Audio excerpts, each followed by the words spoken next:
আসসালামু আলাইকুম। ডিসিবি নিউজের আন্তর্জাতিক সংবাদে আপনাকে স্বাগতম। আমি জান্নাত। শুরুতেই থাকছে সংবাদ শিরোনাম।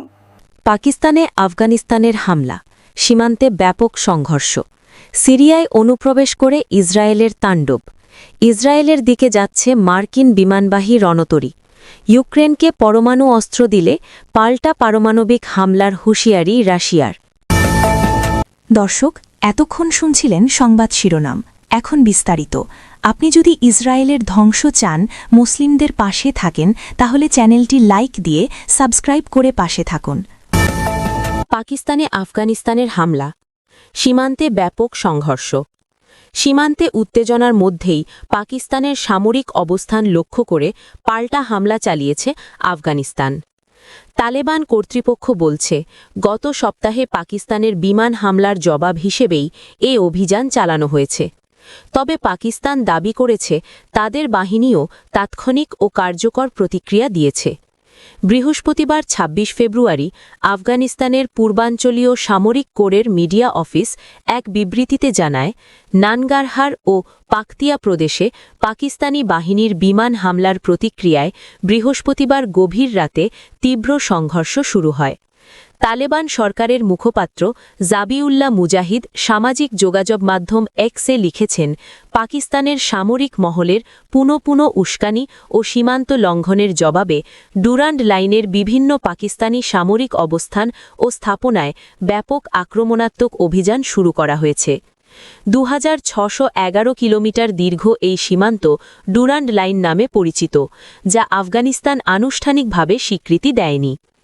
আফগান সামরিক একটি সূত্র আল জাজিরাকে জানিয়েছে, সংঘর্ষে ১০ পাকিস্তানি সেনা নিহত হয়েছে এবং ১৩টি চৌকি দখল করা হয়েছে।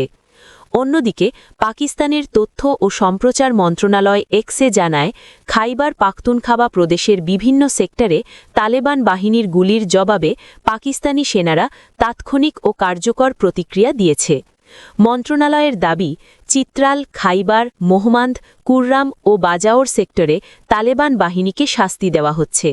প্রাথমিক প্রতিবেদনে আফগান পক্ষের ব্যাপক হতাহতের তথ্য পাওয়া গেছে এবং একাধিক চৌকি ও সরঞ্জাম ধ্বংস করা হয়েছে বলেও জানানো হয়। তবে ১০ সেনা নিহত হওয়ার আফগান দাবির বিষয়ে পাকিস্তানের পক্ষ থেকে তাৎক্ষণিক কোনো মন্তব্য পাওয়া যায়নি। পাকিস্তান সরকারের এক মুখপাত্র এক্সে লিখেছেন, কোনো পোস্ট দখল বা ক্ষতিগ্রস্ত হয়নি। পাকিস্তানি নিরাপত্তা সূত্র আল জাজিরাকে জানিয়েছে, উস্কানিবিহীন তালেবান আগ্রাসনের জবাবে পাকিস্তান আফগান সীমান্ত জুড়ে আফগান বাহিনীর ওপর তীব্র আক্রমণ শুরু করা হয়েছে। সিরিয়ায় অনুপ্রবেশ করে ইসরায়েলের তাণ্ডব।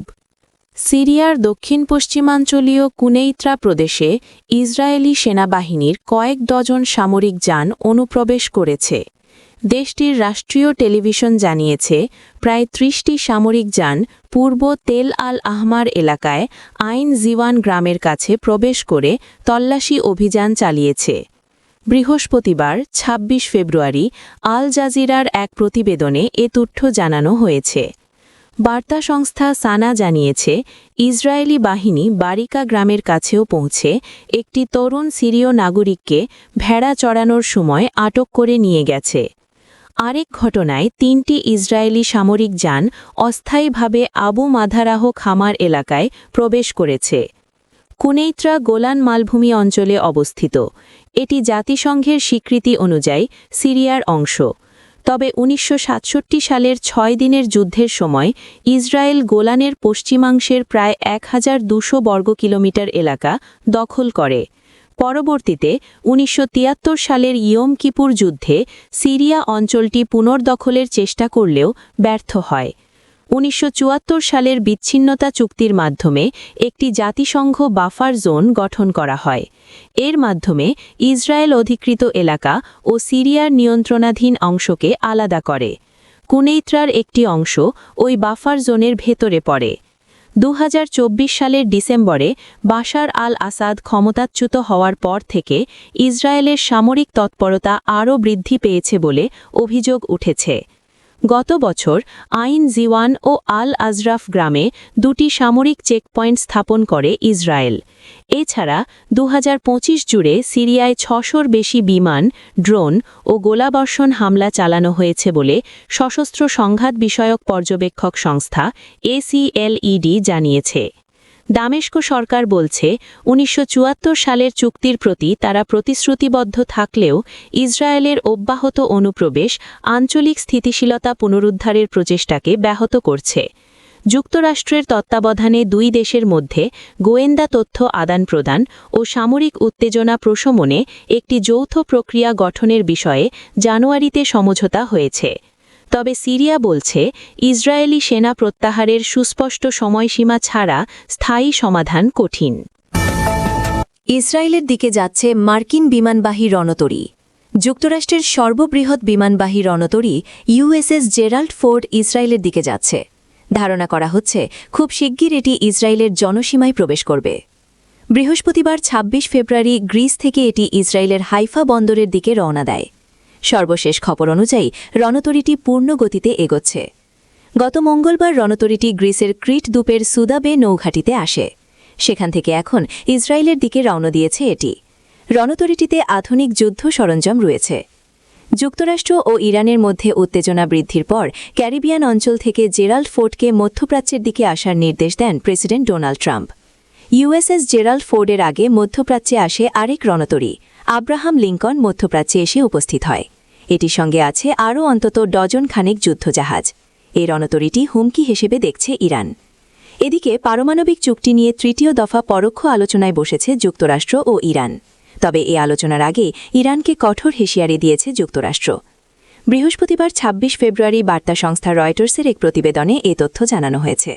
প্রতিবেদনে বলা হয়েছে মার্কিন প্রেসিডেন্ট ডোনাল্ড ট্রাম্প প্রশাসনের শীর্ষ কর্মকর্তারা জেনেভায় নির্ধারিত পারমাণবিক আলোচনার আগে ইরানকে যুক্তরাষ্ট্রের জন্য বড় হুমকি হিসেবে উল্লেখ করেছেন। স্টেট অব দ্য ইউনিয়ন ভাষণে প্রেসিডেন্ট ট্রাম্প ইরানের বিরুদ্ধে তাদের পারমাণবিক কর্মসূচি পুনরায় শুরু করার অভিযোগ তোলেন। ইউক্রেনকে পরমাণু অস্ত্র দিলে পাল্টা পারমাণবিক হামলার হুঁশিয়ারি রাশিয়ার।